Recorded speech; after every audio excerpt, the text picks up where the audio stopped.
اور قرآن کا آپ دور فرماتے تھے جبریل کے ساتھ۔ رمضان میں جبریل آتے تھے، آپ ایک قرآن غالباً جبریل سناتے ہوں گے، ایک قرآن اللہ کے نبی سناتے ہوں گے۔ جس سال آپ دنیا سے تشریف لے گئے اس رمضان میں آپ نے 2 قرآن سنائے، 2 دفعہ قرآن کا دور کیا۔ اور پھر لیلۃ القدر کے تلاش میں آپ نے ایک دفعہ پورا مہینہ اعتکاف کیا، پورا مہینہ۔ پھر اس کے بعد فرمایا کہ اس کو آخری 5 راتوں میں تلاش کرو، 21، 25، 21، 23، 25، 27، 29، اس میں اس کو تلاش کرو۔ اور آخری اشراء پہ اعتکاف بیٹھتے تھے، آپ کی مستقل سنت۔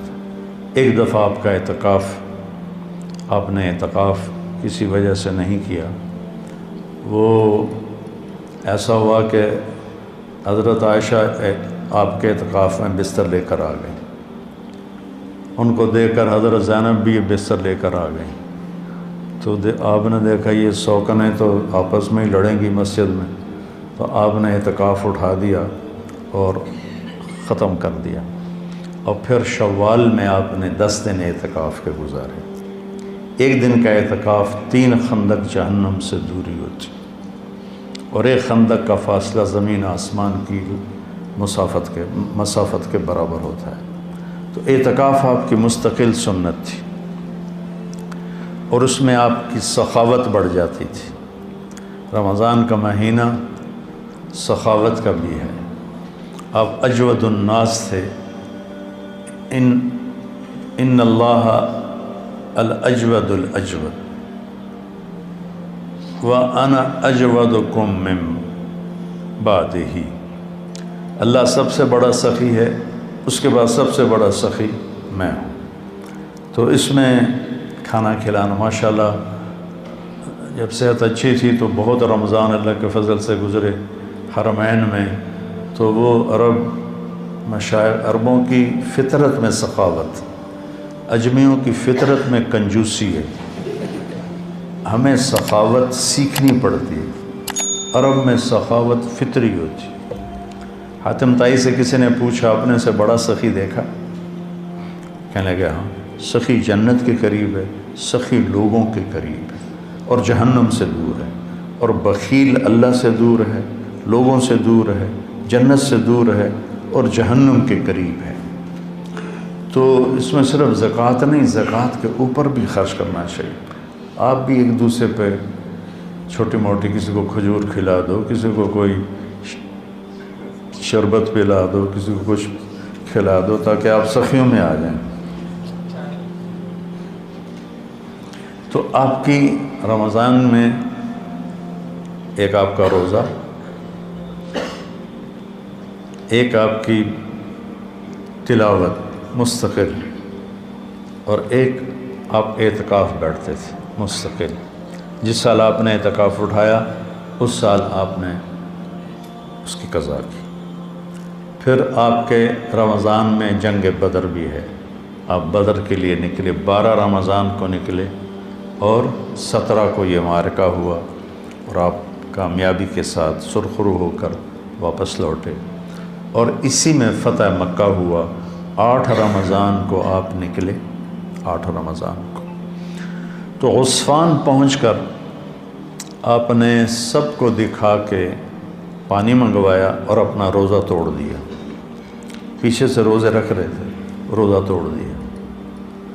تو صحابہ نے بھی روزہ توڑ دیا۔ کچھ جو زیادہ ہمت والے تھے انہوں نے کہا نہیں ہم نبھائیں گے، انہوں نے نہیں توڑا۔ تو سفر اور شدت گرمی کی، تو وہ تو نڈھال ہو گئے، اور ان سے نہ خیمے گاڑے گئے، نہ اونٹوں کو چارہ ڈالا گیا، نہ گھوڑوں کی خدمت کی گئی۔ سارا کام کیا جنہوں نے روزہ افطار کر دیا تھا۔ تو آپ نے شام کی نماز میں فرمایا کہ آج روزہ توڑنے والے روزہ رکھنے والوں سے آگے نکل گئے۔ ذہب المفطرون بالاجور، ایسے کر کے روایت، آج افطار کرنے والوں کا اجر بڑھ گیا۔ تو فتح مکہ، غزوہ بدر یہ رمضان میں آپ کے زندگی میں ہوا، اور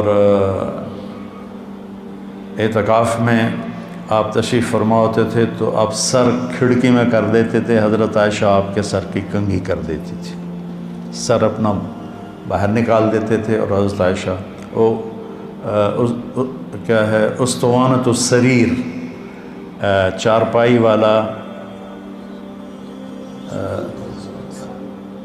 کیا اس کو کہتے ہیں، ستون، وہاں آپ کے لیے چارپائی بچھائی جاتی تھی، آپ اس پر آرام فرماتے تھے، تو اس کا نام ہے اسطوانۃ السریر۔ تو ساتھ ہی حضرت عائشہ کا حجرہ تھا، تو آپ اپنا سر اندر کر دیتے، چونکہ آپ نے ہمیشہ بڑے بال رکھے۔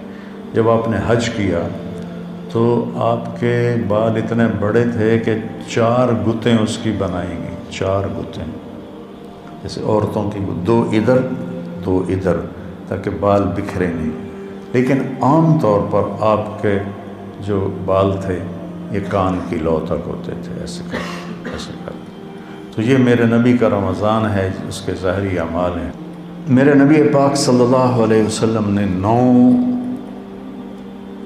رمضان دیکھے، اور آپ کی عادت مبارک تھی کہ آپ افطار سحری آخری وقت میں کرتے تھے، آخری وقت، ادھر بلال اذان دیتا، ادھر آخری لقمہ آپ کے منہ میں ہوتا تھا، اور افطاری بہت جلدی کرتے تھے۔ ایک آدمی چھت پہ کھڑا ہوتا تھا جب آپ مدینے میں ہوتے تھے، جب آپ سفر میں ہوتے تھے تو ایک آدمی پہاڑی پہ کھڑا ہوتا تھا، جو ہی سورج کا کنارہ ڈوبتا تھا تو ساتھ ہی وہ کہتا یا رسول اللہ غربت، تو آپ اسی وقت کھجور سے، پانی سے، دودھ کی لسی سے، ان 3 چیزوں سے آپ افطار فرمایا کرتے تھے، اور پھر اس کے بعد کوئی کھانے کی چیز ہوتی تو کھا لیتے تھے، ورنہ وہی کھجور ہی ان کا کھانا ہو جاتا تھا۔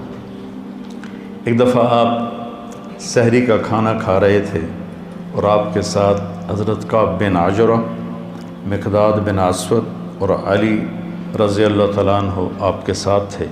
بکرے کی سری پکی ہوئی تھی اور آپ سحری کھا رہے تھے۔ تسحروا، سحری کھاؤ۔ اللہ تعالیٰ نے پہلی امتوں کو سحری نہیں دی، کیا ہے کہ اس میں برکت ہے؟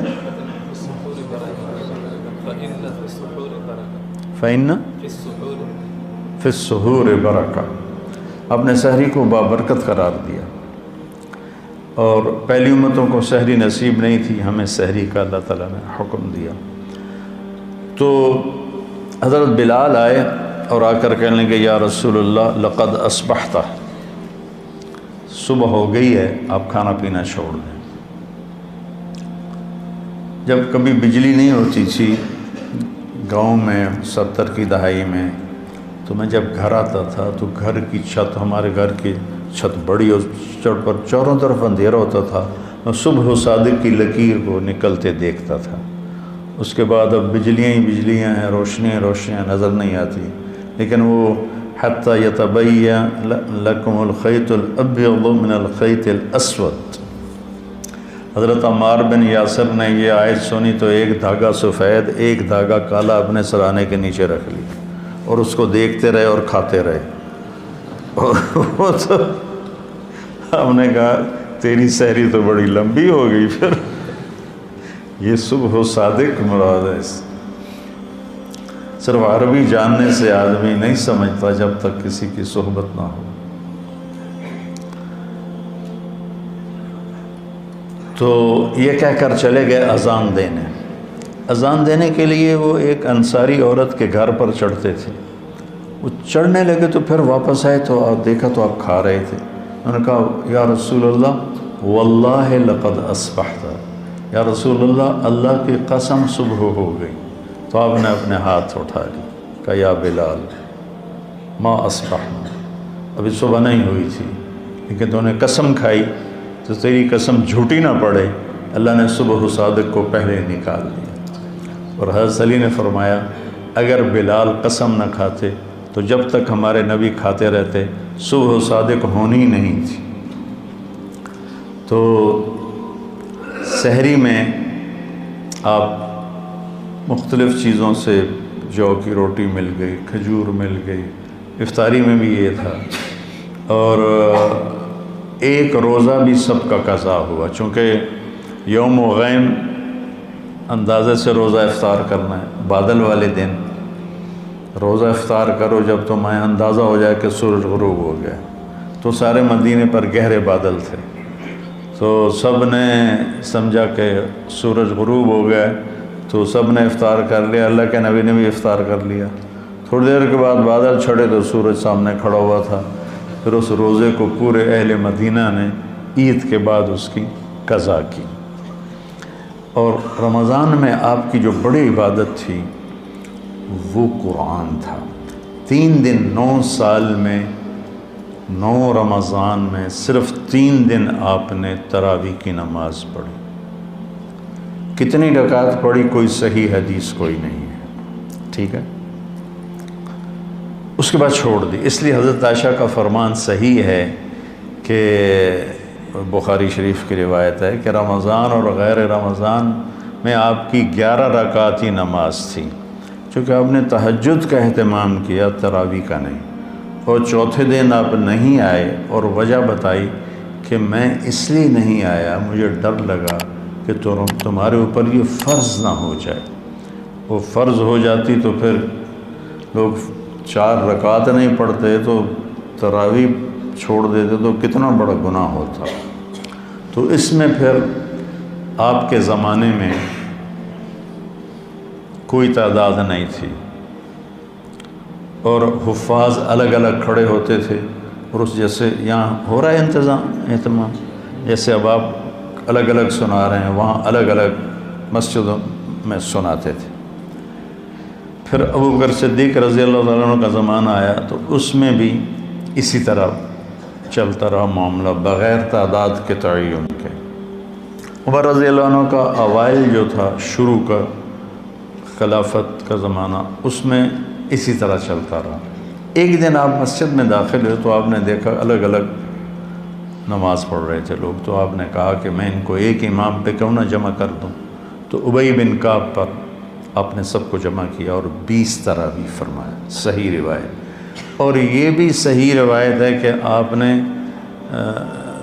ابن الصائب، پہلے ان کا نام کیا یاد نہیں، ان کو 8 تراویح پڑھانے کا حکم دیا۔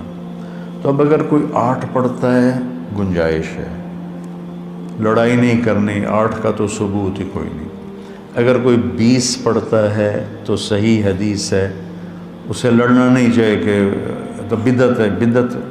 ایک تو ہمارے یہاں بھائیوں کو یہ بڑی جلدی پتہ چل جاتا ہے بدعت ہے، بدعت۔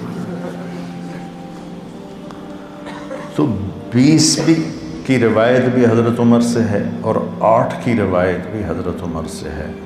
امت کا بڑا طبقہ 20 پر جمع ہوا، اور تواتر سے ایک عمل سینکڑوں سال سے لاکھوں کروڑوں امت کے افراد 20 پر پوری دنیا میں پڑھیں، اور چند لاکھ یا چند کروڑ 8 پڑھیں، اور وہ پھر اپنی رائے اس طرح مسلط کریں کہ 20 تراویح تو ہے ہی نہیں۔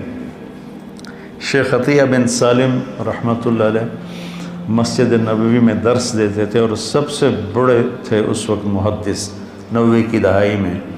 اس وقت میں جب حج پہ جاتا تھا تو حضرات کے ساتھ جانا ہوتا تھا، تو ہم 1 مہینہ مدینہ ٹھہرتے تھے، تو میں پورا مہینہ ان کے درس میں بیٹھتا تھا اور بہت فائدہ ہوتا تھا درس۔ ان کی کتاب تھی صلاۃ التراویح، وہ میں نے ساری پڑھی کہ میں نے یہ کتاب اس لیے لکھی ہے کہ میں دیکھتا ہوں کہ 8 تراویح کے بعد بہت سے لوگ نماز چھوڑ کے پیچھے بیٹھ جاتے ہیں۔ اس پر یہ عنوان تھا، اور پھر آگے بات کی کہ یہ نفل ہے۔ کوئی 40 مدینے والے 40 پڑھتے تھے بعد کے، حضور کے بعد کے زمانہ میں، خلفاء راشدین کے بعد کے۔ مکے والے وہ 4 تراویح پڑھ کے ایک طواف کرتے، پھر 4 تراویح پڑھ کے ایک طواف کرتے۔ مدینے والوں نے کہا ہوں اسی طواف تک کر نہیں سکنے، ایسی کی کری، انہوں نے کہا ایسی 20 دیاں 40۔ خان صاحب 2 رکعت نماز نفل، اللہ اکبر۔ ایک کوئی پنجابی جو صحیح بات ہے تو 8 پڑھ لے، لڑو نہیں، 20 پڑھ لے، اپنے جو تم دیکھتے ہو امت کا تواتر اس پہ قائم رہو، اور اس بحث میں کبھی نہ پڑھنا کہ 8 رکعت نہیں ہیں۔ وہاں جیلم کی مسجد اہل حدیث کی تھی، تو میں راول پنڈی سے آ رہا تھا، اس وقت جی ٹی روڈ تھی، وہاں ہم ظہر کی نماز کے لیے رکے۔ میں اندر داخل ہوا تو دروازے کے ساتھ ایک بہت بڑا ایک لگا ہوا تھا اشتہار کہ 20 تراویح ثابت کرنے والے کو 5 لاکھ روپے انعام۔